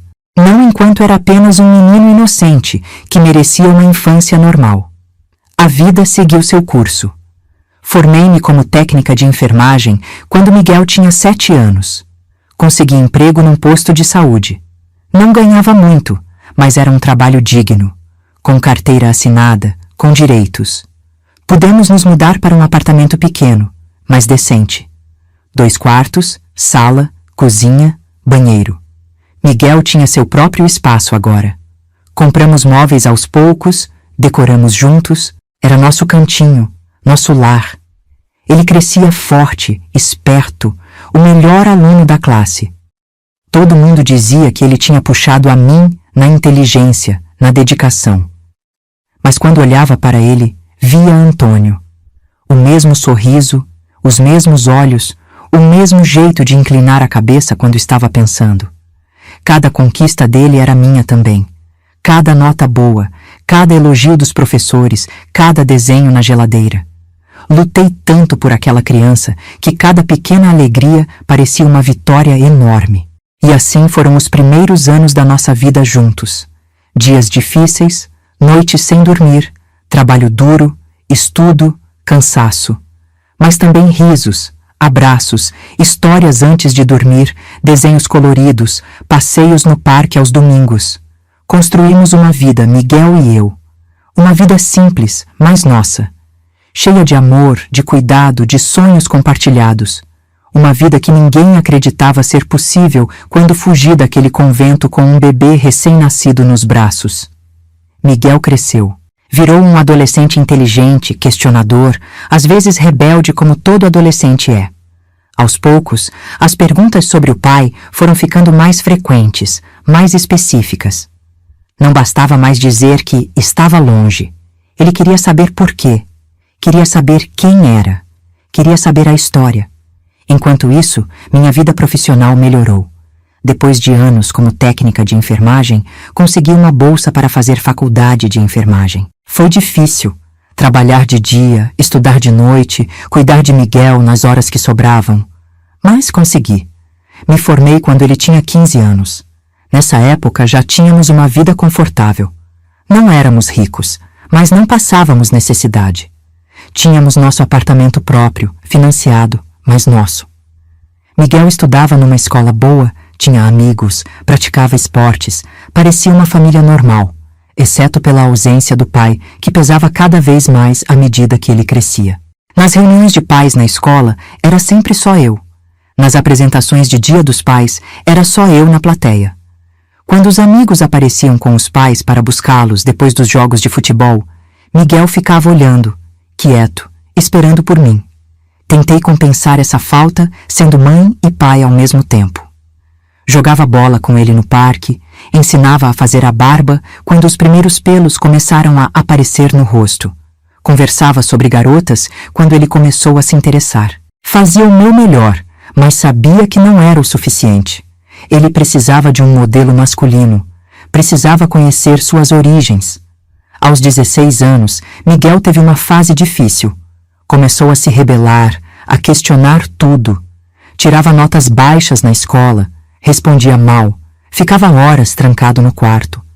Era como se toda a frustração e confusão da adolescência se misturassem com a raiva por não conhecer o pai. Um dia, encontrei ele mexendo nas minhas coisas antigas. Tinha encontrado uma foto minha de quando eu era jovem, antes de entrar para o convento. Estava sentado na cama, olhando para aquela menina de 17 anos que eu fui um dia, com cabelos longos e sorriso tímido. "Por que você nunca me conta sobre seu passado, mãe?" Ele perguntou quando me viu na porta do quarto. Não estava bravo, apenas triste, confuso. Sentei-me ao lado dele na cama. "O que você quer saber?" "Tudo", ele respondeu. "Quero saber quem você era antes de mim. Quero saber quem é meu pai, porque ele não está aqui, porque você nunca fala dele." Percebi que era a hora. Ele já não era mais uma criança. Tinha o direito de saber suas origens, por mais complicadas que fossem. "Vou te contar tudo", prometi. "Mas não hoje. Deixa eu me preparar. No final de semana conversamos, com calma." Passei os próximos dias pensando em como contar. Como explicar a uma criança que sua mãe tinha sido freira e seu pai, padre? Como falar de um amor proibido, de uma gravidez escondida, de uma fuga desesperada? No domingo, pedi para ele se sentar comigo na sala. Servi chocolate quente, como fazia quando ele era pequeno, e tínhamos nossas conversas importantes. "Miguel", comecei respirando fundo, "o que vou te contar agora é difícil, e talvez você fique bravo comigo por ter escondido por tanto tempo. Mas quero que saiba que sempre fiz o que achei melhor para você. Tudo o que fiz na vida, desde que soube que estava grávida, foi pensando no seu bem-estar." Ele acenou com a cabeça, sério, maduro. "Eu sei, mãe. Só quero entender." E então contei tudo. Desde o início. O convento, minha vocação, a chegada do padre Antônio, nosso amor proibido, a descoberta da gravidez, a punição da madre Inês, a ajuda da irmã Clara, a fuga, Os primeiros anos difíceis. Miguel escutou em silêncio, os olhos cada vez mais arregalados. Às vezes fazia uma pergunta, pedia para esclarecer alguma coisa, mas na maior parte do tempo apenas ouvia, absorvendo aquela história que parecia saída de um livro, mas era a história da sua própria existência. Quando terminei, ele estava chorando. Eu também. Lágrimas silenciosas escorriam pelo rosto dele, agora tão parecido com o do pai. Meu pai era padre, ele repetiu, como se tentasse entender o que aquilo significava. E você era freira? Sim, respondi simplesmente. Éramos, mas nos apaixonamos. Foi errado aos olhos da igreja, mas foi amor verdadeiro, Miguel. Nunca duvide disso. Você foi gerado com amor. E ele nunca soube de mim? Não. Eles o mandaram embora antes que eu pudesse contar. Para a África, uma missão distante. Nunca mais tive notícias dele. Você acha que ele ainda está lá? Na África? Não sei, filho. Faz tanto tempo. Ele pode estar em qualquer lugar agora. Pode até... Não consegui completar a frase. A possibilidade de que Antônio pudesse estar morto era algo que eu evitava pensar. Eu quero procurar ele, Miguel declarou, enxugando as lágrimas. Não sei porquê, mas aquelas palavras me assustaram. Era como se um capítulo que eu tinha forçosamente fechado estivesse prestes a ser reaberto. Miguel, não sei se é uma boa ideia. Faz tanto tempo. Ele pode ter outra vida agora, outra família. Não importa, ele insistiu. Ele é meu pai. Tenho o direito de pelo menos saber quem ele é, mesmo que ele não queira me conhecer. Ele tinha razão, e eu sabia. Mas tinha medo. Medo do que encontraríamos, medo de como Antônio reagiria, medo de que essa busca pudesse machucar Miguel ainda mais. Tudo bem, concordei finalmente. Quando você fizer 18 anos, a gente procura ele juntos. Miguel aceitou o acordo. E nos 2 anos seguintes, raramente falamos do assunto. Era como se ele estivesse processando tudo, digerindo sua história, se preparando para o que viria. Esses 2 anos foram mais tranquilos. Ele voltou a se dedicar aos estudos, melhorou as notas, começou a pensar na faculdade. Queria ser advogado, dizia que queria ajudar pessoas que tinham sido injustiçadas, como eu. Quando completou 18 anos, em 2006, Miguel não tinha esquecido nossa promessa. Estou pronto, mãe, ele disse no dia do aniversário, depois da pequena festa que fizemos. Quero procurar meu pai. E assim começou uma nova fase da nossa vida. A busca por Antônio. Miguel era metódico, determinado. Começou pesquisando na internet, procurando pistas sobre o paradeiro de padres brasileiros enviados para a África no final dos anos 80. Escreveu para a diocese da nossa cidade natal, pedindo informações. Entrou em contato com organizações católicas, com missões na África. A maioria das respostas era negativa. Ou não tinham informações, ou não podiam divulgar. A igreja protege os seus, mas ele não desistiu. Continuou procurando, escrevendo cartas, fazendo ligações. Sua determinação era admirável e assustadora para mim. E se o encontrarmos e ele não quiser saber de você? Perguntei uma noite preocupada. E se ele negar que é seu pai? Se magoar você? Então, pelo menos vou saber. Miguel respondeu com uma maturidade que me surpreendeu. É melhor saber a verdade, mesmo que doa, do que viver na dúvida para sempre. Depois de quase 1 ano de busca sem resultado, quando estávamos quase desistindo, veio a pista que mudaria tudo. Um funcionário antigo da diocese, comovido com a história, nos enviou um documento confidencial. Nele constava que o padre Antônio Mendonça tinha sido enviado para uma missão em Moçambique em 1987, onde permaneceu até 1995. Depois disso, tinha retornado ao Brasil, mas não mais como padre. Tinha pedido dispensa dos votos. Meu coração disparou quando li aquilo. Antônio não era mais padre. Tinha deixado a batina. Teria sido por minha causa? Teria ele me procurado quando voltou ao Brasil? Miguel continuou a investigação. Descobriu que Antônio Mendonça vivia em São Paulo. Era professor de filosofia numa universidade. casado, com 2 filhos. Aquela informação caiu como uma bomba. Antônio tinha seguido em frente. Tinha uma família, filhos que conheciam o pai, que cresceram com ele. Filhos que não eram Miguel. Você ainda quer encontrá-lo? Perguntei, com medo da resposta. Mais do que nunca, Miguel respondeu firme. Não para atrapalhar a vida dele, só para ele saber que existo. Ele escreveu uma carta, longa, sincera, emocionante, contando quem era, como tínhamos nos virado todos esses anos, como ele tinha crescido sem pai, mas com muito amor. Não pedia nada, não cobrava nada, apenas dizia que gostaria de conhecê-lo, se ele quisesse. A resposta veio 2 semanas depois. Uma carta simples, curta, escrita à mão. Miguel, sua carta mudou minha vida. Não sabia de sua existência. Não sabia que Teresa estava grávida quando fui mandado embora. Se soubesse, teria lutado para ficar, para estar com vocês. Gostaria muito de te conhecer, se você ainda quiser. Sei que não posso recuperar os anos perdidos, mas talvez possamos construir algo a partir de agora. Antônio. Miguel chorou ao ler a carta. Eu também. Era a confirmação que tanto esperávamos. Antônio queria conhecer o filho. Vou a São Paulo, Miguel decidiu. Quero conhecer meu pai. Quer que eu vá com você? Perguntei, dividida entre o medo e a curiosidade. Ele pensou um pouco. Não, mãe. Acho que preciso fazer isso sozinho.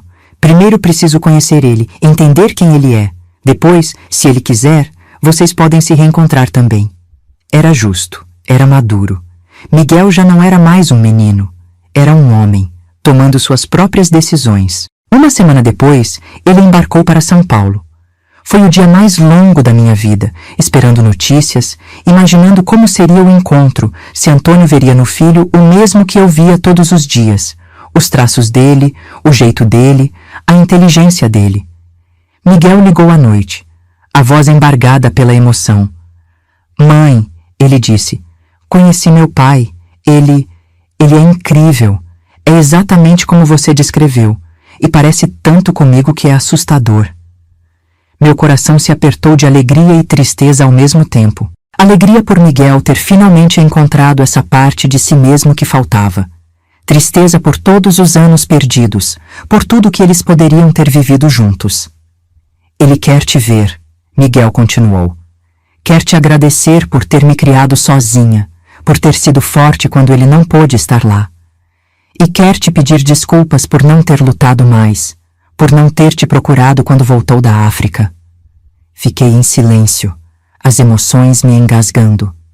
Não sabia o que responder. Você não precisa decidir agora, Miguel acrescentou, percebendo meu silêncio. Ele entende se você não quiser vê-lo. Disse que já te causou dor demais. Preciso pensar, consegui dizer finalmente. Eu sei, Miguel respondeu.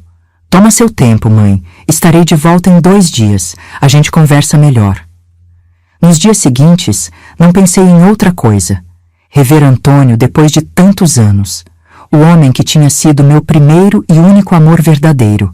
O pai do meu filho. O homem por quem tinha arriscado tudo. Perdido tudo. Ele tinha seguido em frente.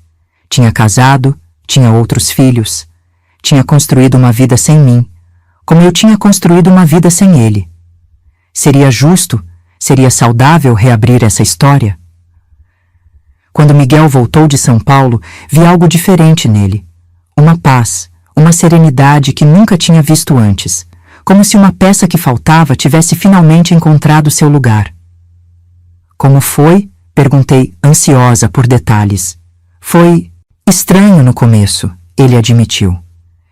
Ficar cara a cara com alguém que é seu pai, mas é um completo estranho ao mesmo tempo. Mas depois conversamos por horas. Ele me contou sobre a África, sobre como foi difícil lá, sobre como pensava em você todos os dias. Quando voltou, tentou encontrar você, mas o convento disse que tinha fugido, que ninguém sabia para onde. Ele procurou por um tempo, mas sem pistas, acabou desistindo. Meu coração apertou ao imaginar Antônio me procurando, enquanto eu me escondia, reconstruía minha vida do zero, criava nosso filho. Ele se casou 5 anos depois de voltar. A esposa dele, Márcia, é legal. Ela sabe tudo sobre você, sobre mim. Foi ela que insistiu para que ele me recebesse, para que não negasse essa parte do passado dele. E os filhos dele? Meus meio-irmãos? Luísa e Pedro, 15 e 13 anos. Não os conhecia ainda. Achamos melhor ir devagar. Mas ele mostrou fotos. São legais. Parecem comigo. Era tanta informação para absorver. Antônio tinha uma família inteira. Uma esposa compreensiva. Filhos adolescentes. Uma vida estabelecida, normal, convencional. Tudo o que nós dois sonhávamos quando planejávamos fugir juntos do convento. E você, mãe? Miguel perguntou finalmente. Você quer vê-lo? Olhei para meu filho, agora um homem, com a mesma pergunta no olhar que Antônio tinha quando me perguntou se eu queria deixar o convento com ele. Era hora de responder. Não sei, respondi honestamente. Parte de mim quer muito vê-lo, saber como ele está, ver o homem em que se tornou. Mas outra parte tem medo. Medo de reabrir feridas antigas, de complicar a vida que construímos, de mexer com sentimentos que já estavam bem guardados. Miguel sentou-se ao meu lado no sofá, pegou minhas mãos entre as suas. Mãos de homem agora, não mais de criança. Mãe, não precisa decidir agora. Ele disse que estará lá quando você estiver pronta. Se um dia estiver. Olhei para meu filho, tão maduro, tão sensato. Tinha criado ele sozinha, com todas as dificuldades, todos os sacrifícios. E de alguma forma tinha dado certo. Ele era um homem bom, justo, equilibrado. Você foi a melhor coisa que já aconteceu na minha vida, sabia? Falei, sentindo os olhos arderem de emoção. Mesmo com tudo que passou, com tudo que perdi, nunca, nem por um segundo, me arrependi de ter fugido com você naquela noite. Eu sei, mãe. Ele sorriu, me abraçando. Você nunca me deixou duvidar disso. Nas semanas seguintes, Miguel continuou falando com Antônio por telefone. Trocavam e-mails, mensagens. Estavam construindo uma relação, aos poucos.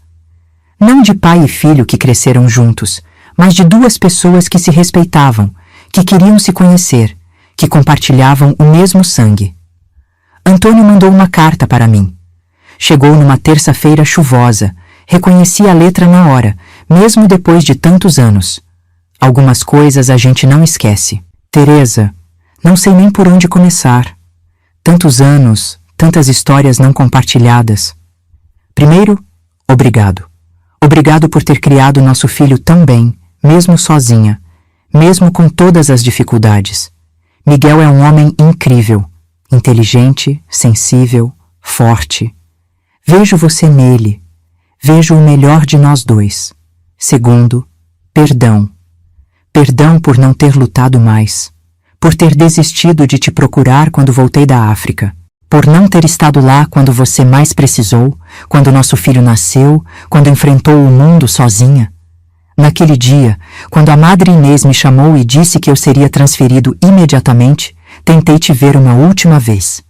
Fui até o convento, mas me disseram que você estava doente, em retiro espiritual. Não soube da gravidez. Se soubesse, juro que teria movido céus e terra para ficar, para estar com vocês. A África foi um purgatório. Trabalhei em missões nos lugares mais remotos, mais pobres. Vi fome, guerra, doenças. Vi o pior e o melhor do ser humano. E em cada dia, em cada noite, pensava em você. No que poderia ter sido, no que perdemos. Quando voltei, em 1995, fui direto ao convento. Me disseram que você tinha fugido anos antes, em desespero, depois de perder um bebê. Meu coração se partiu naquele dia. Achei que nosso filho tinha morrido, que você tinha desaparecido. Procurei por meses, perguntei em cidades vizinhas, mas sem nenhuma pista. Eventualmente, tive que aceitar e seguir em frente. Pedi dispensa dos votos. Não podia mais ser padre. Não depois de tudo. Fiz faculdade, me tornei professor, conheci Márcia, me casei, tive filhos. Construí uma vida, mas nunca esqueci você. Nunca esqueci nosso amor, mesmo que breve, mesmo que proibido. E agora descubro que temos um filho maravilhoso, que você criou sozinha, com tanta coragem, com tanto amor. Se você quiser me ver, estarei esperando. Se não quiser, vou entender. Já causei dor demais na sua vida. Com carinho e gratidão eterna, Antônio. Chorei ao ler a carta. Chorei pela vida que não tivemos, pelo tempo perdido, pelos e se que nunca saberemos.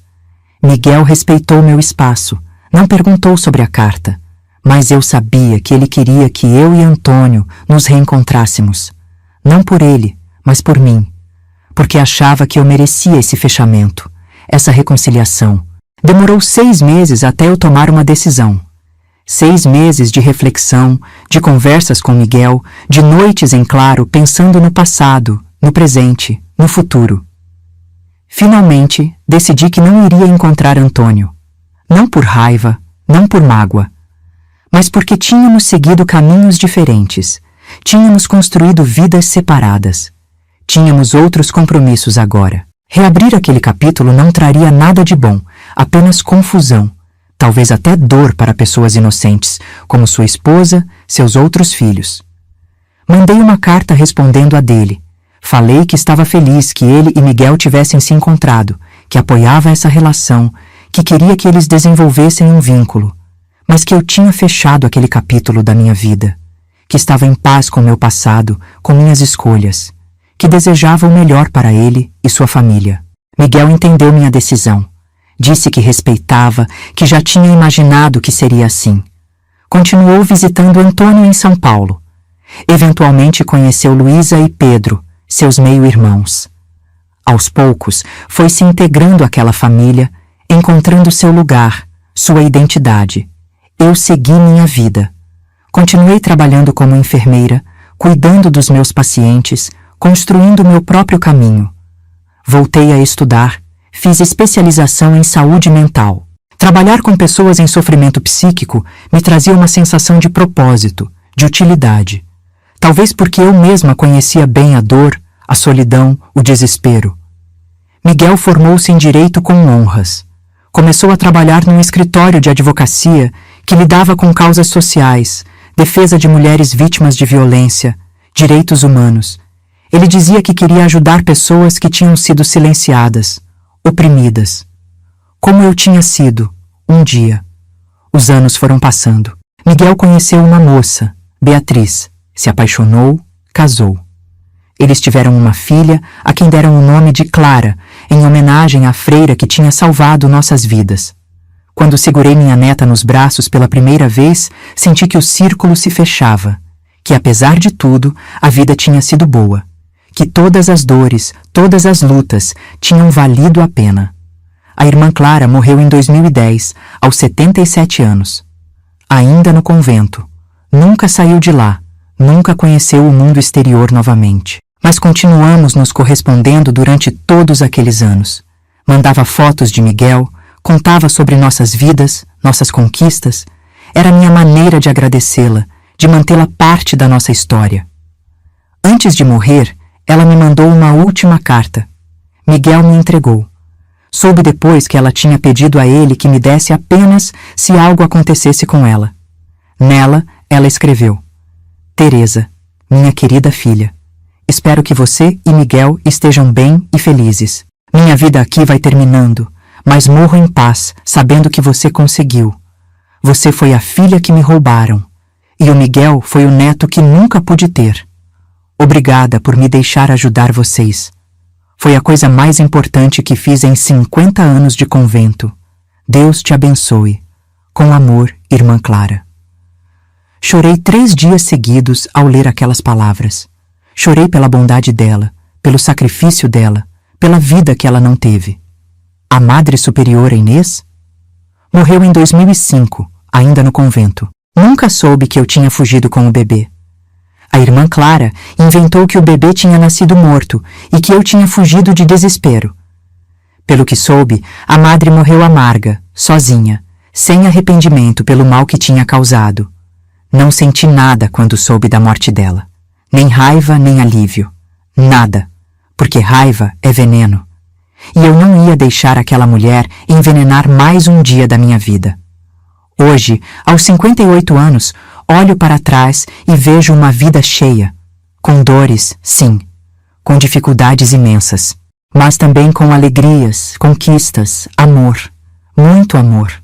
Tenho um filho maravilhoso que me dá orgulho todos os dias, uma nora que é como a filha que nunca tive, uma netinha que é a luz dos meus dias, um trabalho que me realiza, amigos verdadeiros, uma vida digna construída com minhas próprias mãos. Antônio. Bem, Antônio seguiu seu caminho também. Miguel me conta que ele está bem, que é feliz com sua família, que é um avô coruja para Clara. De vez em quando vejo Miguel falando com ele ao telefone, me pego imaginando como teria sido se tivéssemos ficado juntos. Mas são apenas pensamentos passageiros, sem amargura, sem arrependimento. Não me arrependo das escolhas que fiz. Não me arrependo de ter entrado para o convento. Se não tivesse entrado, não teria conhecido Antônio. Não me arrependo de ter me apaixonado. Foi o amor mais verdadeiro que já senti. Não me arrependo de ter engravidado. Miguel é a melhor coisa da minha vida.